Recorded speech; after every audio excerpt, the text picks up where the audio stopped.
Arratsaldeon eta ongi etorri bertan berri albistegira. Gaur maiatzaren 26 da osteguna, hauek dira Iruña herriak eta Nafarroak utzitako albiste nagusienak.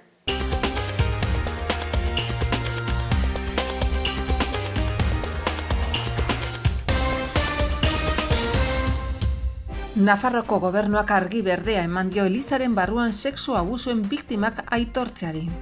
Gobernuak udalez gaindiko plan sektoriala izapidetzeko hasiera onartu du Doneztebe eta Elizondo arteko bide berdea sortzeko. Gobernuak enplegu publikoaren eskaintza partziala onartu du 3.588 plazarekin. Nukleoko administrazioan, osasun bidean eta hezkuntzan. Koronavirusaren beheranzko joera berretsi da kasuen kopuru 30% jaitsi baita. Labek Carlos Jimeno kontseilariaren dimisio eskatu du hezkuntzaren kudeaketa okerraren ondorioz. Nafarroak 6 autonomia erkidegoetako 30 osasun arduradun baino gehiago bildu ditu minbizia duten gaixoentzako doitasun medikuntzaren erronkei heltzeko. Nafarroko gobernuak 2022ko Bianako printzesaria Pedro Salaberri margolariari eman dio. Iruñak 116.000 euro bideratuko ditu laguntza humanitarioko proiektuetarako eta garapenerako sensibilizazio eta hezkuntza proiektuetarako diru laguntzen bi deialdiaren bidez. Boskezilo kalea oinezkoentzat jartzeko lanek erdiaroko 30 bat ehortzketa eta kanpaiak galdatzeko gune baten hondakinak argitara eman dituzte. Gurbindo etxean gizarteratzean oinarritutako proiektu hirukoitza komunitateari zabalik.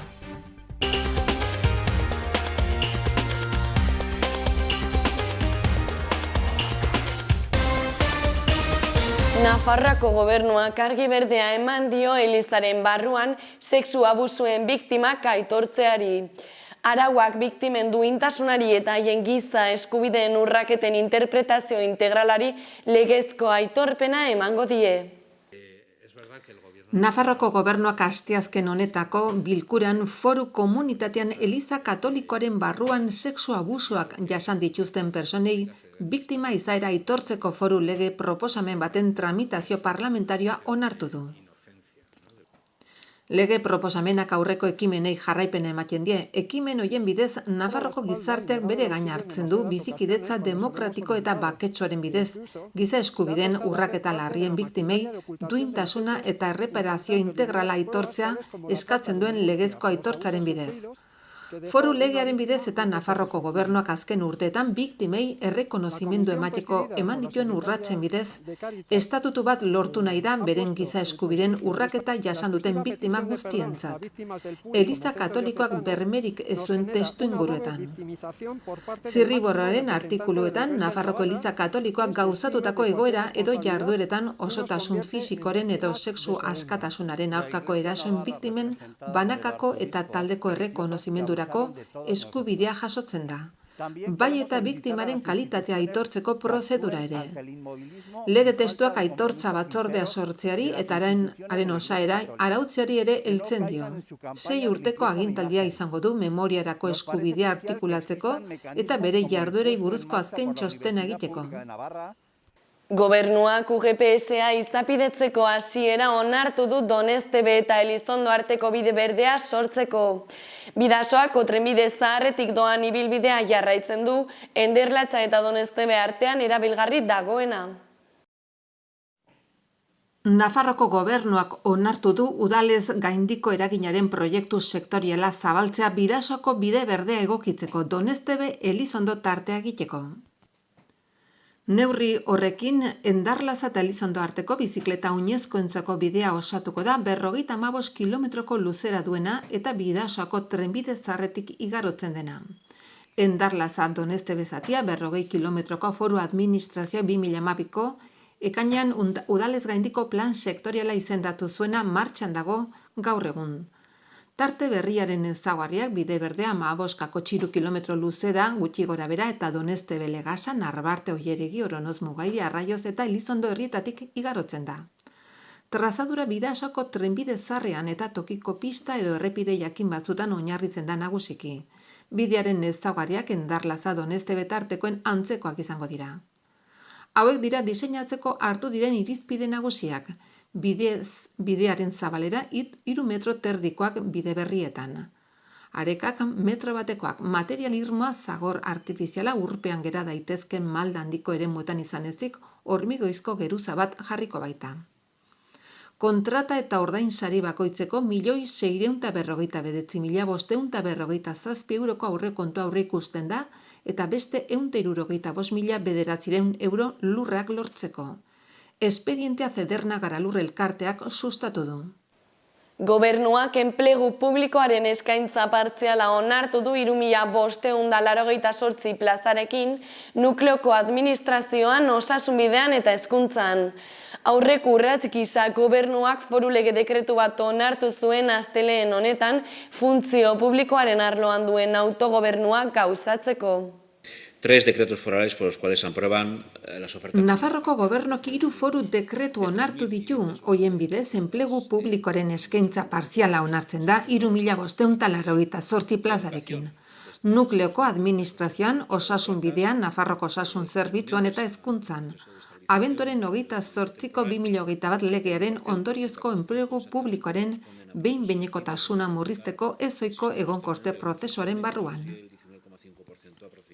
3.588 plaza horietatik 2.889, hau da 180,5% mereximendu lehiaketaren bidez egin beharreko hautaketa prozesuei dagozkie eta 689, hau da 119 oposizio lehiaketaren prozedurari.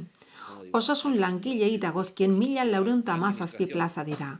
Unibertsitatez kanpoko irakasleen 766 plaza eta Nafarroko Foru Komunitateko Administrazioko eta haren erakunde autonomoetako gainerako lanpostuetako 1.405 plaza. Ugarienen artean honako hauek nabarmentzen dira unibertsitateaz kanpoko irakasleen 766 plaza, erizaintzako 543 plaza, administrarien 433 plaza, erizaintzako zainketa osagarrietako teknikarien 341 plaza, zerbitzu orokorretako 259 plaza eta medikuen 239 plaza. COVID-19 beheranzko joera berretsi da kasuen kopurua 130 jeitsi baita. Ospitaleratzeek 9 egin dute gora 65 urtetik gorakoen artean oraindik intzidentzia handia dagoelako. Azken astean koronavirus kasuen intzidentzia 30 egin du behera eta ospitaleratzek 9 egin dute gora pixka bat. Zainketa intensiboko unitatea egonkor mantendu da. Intzidentzia behera egiten du adin talde guztietan, baina tasarik altuena 75 urtetik gorakoen ikusten da oraindik ere. Osasun publikoak azpimarratu du 75 urtetik gorako personek edo gaixotasun kronikoak dituztenek zuhurtziaz erabilditzatela prebentzio neurriak txertatuta egon arren baita inguruko personek ere. Labe, Carlos Gimeno kontseilariaren dimisioa eskatu du hezkuntzaren kudeaketa okerraren ondorioz. Nafarroko Jauregi Aintzinean hezkuntza kontseilariaren dimisio eskatu du LAB sindikatua abertzaleak, elkarrizketa ukatu eta eskuinaren politika bere gain hartu dituelako. Haur eskolen greba, PAI programaren zabalkundea, COVID ikasturtean kudeaketa edota kalitatezko hezkuntza publikoaren aldeko ituna ez betetzea jarri dituzte adibide moduan. Hemen gaude, hainbat arrazoi ditugulako Gimenoren dimisioa eskatzeko, lehenik eta behin pandemiaren kudeaketa ezin okerragoa egin duela uste dugu, badakigu COVID-19ak ezohiko neurriak hartzea exigitzen zuela, baina uste dugu horrela ez, modu kaotikoan egin duelako eta alde bakarretasunez, eta irakasleak, ikasleak eta familiak kontuan hartu gabe.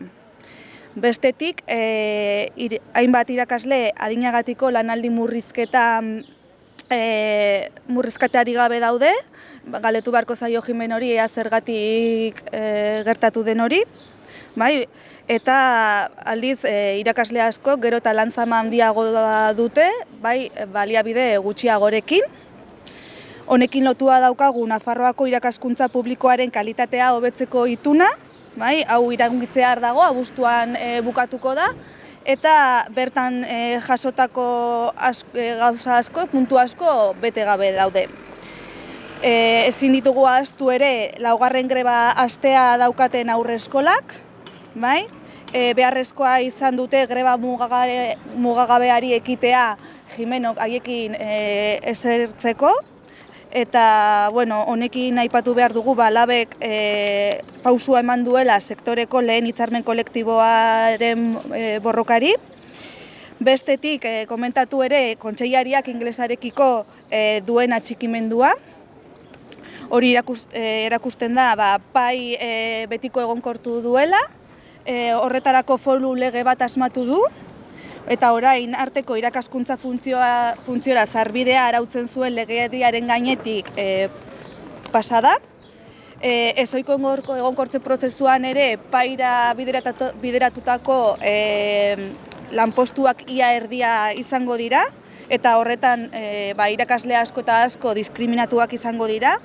Lanbide heziketan ere atzerriko hizkuntzan goi zikloak ematen hasi dira, gero eta gehiago, modu bikoiztuan ematen dira ziklo hauek, eta inolako irizpide akademikorik gabe, eta hauetan ere ez da kontuan hartu ez ikasleen, ez irakasleen iritzia. PSN-ren euskarafobia honi gehitu aldiogu, dero eduko lerro berriak gehitzeko zailtasunak jartzen dituela, adibidez Mendigorrian, edo paitik atera nahi duten eskolei traba handiak jartzen dietela, honen adibide ere Castejongo 2 de Mayoko eskola, eta D ereduan matrikulazioa bultzatzeko kanpaina desagerrarazi duela. Egonkortze prozesuan komentatu dugu paikoa, baina ere aipatu nahi dugu lanpostu gutxi daudela edo atera dituztela. Ez dugula ulertu zergatik ez dituzten atera lanpostu ez osoak eta bakante gehiago. Eta honekin lotua aipatu behar dugu lanpostuen 15% besterik ez dela izango euskaraz. Ikastolak eta itunpeko irakaskuntzarekin ere arazoak egon dira Jimenorekin, uko egiten dio negoziatzeari, 3. maila deseustatu du zuen legealdia hasi bezain pronto, eta naiz eta labek eta beste sindikatu batzuk mai hori berrezartzea eskatu, uko egiten dio, eta hori patronalarekin eseri da, eta haiekin langileen lanbaldintzak asetzen ez dituen akordio bat sinatu du. Ondorioz, hezkuntza sailburua den Carlos Jimenoren kudeaketa kaskarra izan da, eta inposizioan oinarritutakoa. Alde batetik, sindikatuon parte hartzea eta sindikatuon proposamen sindikalak baztertu dituelako, eta beste alde batetik eskuinarekin bat egin duelako. Bere kudeaketa eskuinan oinarritu du, eta Navarra Sumak ordezkatzen dituen politikak, ereduak eta neurriak aurrera eraman ditu. Honengatik guztiagatik Carlos Jimenoren dimisioa eskatzen dugu, eta lehenbailen hezkuntza departamentuan duen ardura ustea eskatzen diogu berari eta Nafarroako gobernuari. Zergatik ikusten dugulako aukera bat dela PSNek gauzak beste modu batez egiteko. Eta horrekin batera aipatu bezala eskuineko politiketatik aldentzeko eta bestelako neurriak hartzeko. Hortxe dago alternatiba, sindikatuan parte hartzea eta gure proposamenetan, eta aurrerako den gehiengo soziala ere Nafarroako parlamentuan. Nafarroak 6 autonomia erkidegotako 30 osasun arduradun baino gehiago bildu ditu minbizia duten gaixoentzako doitasun medikuntzaren erronkei heltzeko. Foru gobernuak antolatutako lan jardunaldiari esker, pertsona osasun laguntzaren erdigunean jartzen duen jardunbide horri buruzko hainbat estrategia partekatu ahal izan dira, tratamendu eraginkorragoak eta doituagoak erabiliz. Nafarroko gobernuak osasun departamentuaren eta unibertsitateko berrikuntza eta eraldaketa digitaleko departamentuaren bitartez lan jardunaldi bat antolatu du eta 6 autonomia erkidegoetatik etorritako 30 arduradun, lider kliniko, ikertzaile eta erakunde baino gehiagok onkologiako zehaztasun medikuntzako estrategiak partekatu eta landu dituzte. Jardunaldiak Iruñeko Navarra Biomedi ikerketa biomedikoko zentroan egin dira eta Irisen koordinazio teknikoa eta Amgen farmazia bioteknologiako konpainiaren lankidetza izan ditu. Bilera profesional honen helburua gaur egungo egoera eta minbizia duten pazienten tratamenturako doitasun medikuntzak eskaintzen dituen aukerak ezagutzea izan da. Baita antolaketari, diagnostiko genomikoaren, finantzaketari eta biomarkatzaileen identifikazioari buruzko beharrak ere. Nafarroako gobernuak 2022ko Bianako printzea saria Pedro Salaberri margolariari eman dio. Nafarroako kulturaren eta arteen kontseiluak maiatzaren 20an proposatu zuen bere hautagaitza. El jurado del Premio Príncipe de Diana, compuesto por el Consejo Navarro de la Cultura y las Artes, ha propuesto que el galardón de este año le sea entregado a Pedro Salaberri Zunzarren. Nafarroko gobernok foru dekretu bat onartu du atzoko bilkuran Pedro Salaberri Zunzarren margolariari 2022ko Bianako printzia saria emateko. Nafarroko kulturaren eta arten kontseiluak maiatzaren 20an egindako proposamenaren ondoren. Sari honekin kulturaren munduko persona edo erakunde garrantzitsuen ibilbidea nabarmendu eta aitortu nahi du Nafarroko gobernuak sorkuntzan, azterketan, ikerketan eta sustapenean jardunez. Entrega Zangozan egingo da ekainaren 18an.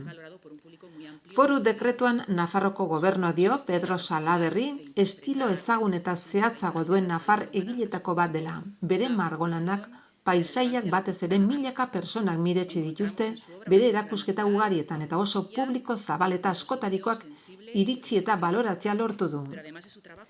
Iruñeak 116.000 euro bideratuko ditu laguntza humanitarioko proiektuetarako eta garapenerako sentsibilizazio eta hezkuntza proiektuetarako diru laguntzen deialdiren bidez. GKek Iruñean egiten dituzten sentsibilizazio jarduera puntualetarako 3. deialdi bat ere zabalik dago. Iruñako udalak zabalik du garapenerako lankidetzarekin zerikusia duten 3 deialditarako eskabideak aurkezteko epea. 2022an laguntza humanitarioko eta larrialdiko proiektuak egiteko deialdiak 60.000 euroko zuzkitura du. Garapenerako sensibilizazio eta hezkuntza proiektuak egiteko deialdiak 56.000 euro ditu eta sensibilizazio jarduera puntualak egiteko deialdiak 8.000 euro ditu banatzeko. 3 deialditarako eskabideak telematikoki aurkeztuko dira Iruñako udalaren egoitza elektronikoren argitaratutako persona juridikoentzako diru laguntzen eskaera elektronikoa izapidearen bidez. Bosquecillo kalea oinezkoentzat jartzeko lanek Erdiaroko 30 bat ehorzketa eta kanpaiak aldatzeko gune baten hondakinak argitara eman dituzte. Aurkikuntzak iazko uztailean egindako lagin arkeologikoekin bat datoz, izan ere ehorzketak detektatu zituzten. Basotxo kalea oinezkoendako bilakatzeko lanak apirilaren 28an abiatu ziren, eta oraingoz agerian utzi dituzte Erdiaroko 25 hilobi eta metalak galdatzeko eremu bat. Seguru aski kanpaia fabrikatzeko San Francisco komentua izandakoari lotuta, zeina bertan kokatzen baitzen 16. mendera arte. Iruñeko udaleko hirigintza gerentzia eta batzordeko kidek bisitatu dituzte aurkikuntza horiek iazko uztailean egindako laginketa arkeologikoen ildoa jarraitzen dutenak. Hain zuzen ere, zundaketa hoiei esker egiaztatu zen Basotxoko eremuan hilobiak zeudela ziurrenik San Francisco komentu zaharrari lotuan. Orduan 5 laginketa egin eta 6 hezurdura aurkitu zituzten. Azken esku hartze hauetan 25 egozketa aurkitu dira euri-uren zangaren induskiten hasieran. Zangak kalearen erdigunea zeharkatuko du. Gipuzkoako etorbidetik Pio Amabiaren etorbidearen eta Navas de Tolosa kalearen arteko bide gurutzeraino. Esku hartze horrek izanen du eragin gehien zorupean. Aurkitutako hezur hondarrak gizabanako helduenak zein aurrenak dira eta ekialdetik mendebaldera orientatuta daude, kristau erritualari jarraiki. Ezaugarri horiek 13. eta 16. mendeen artekoak izateak aurkikuntzak San Francisco komentu zaharrarekin lotzen dituzte. Eremu horretan egon baitzen 1246tik 1521 bitarte. Lurrean ondeaturiko hobi sinpleak dira, baina ehorzketa batzuk hilkutxarekin edo zurezko estalkiren batekin egin zirela ematen du. Halaber, 2 lurperatze maila desberdintzen dira, gain jarritako hobiekin eta horrek pentsarazten du hilerriak kale bidezko antolaketa bat zuela. hobiratzeri gabeko tarteko espazioekin zirkulazioa erraisteko. Gurbindo etxea gizarteratzean oinarritutako proiektu hirukoitza komunitateari zabalik. Zentroak adimen desgaitasuna duten pertsonei eta inoren kargura ez dauden eta neurri judizialen eraginpean dauden adingabei laguntzeko zerbitzuak ematen ditu eta eskola bisitak bezalako jarduerak suspertzea proposatzen ditu. Landagarapenari eta ekoizpen jasangarriari lotutako laguntza inklusiboa eta komunitarioa laguntza personalizatua belaunaldi aniztasuna eta balioetan ikastea dira Gurbindo etxearen proiektua eraikitzen duten gakoak.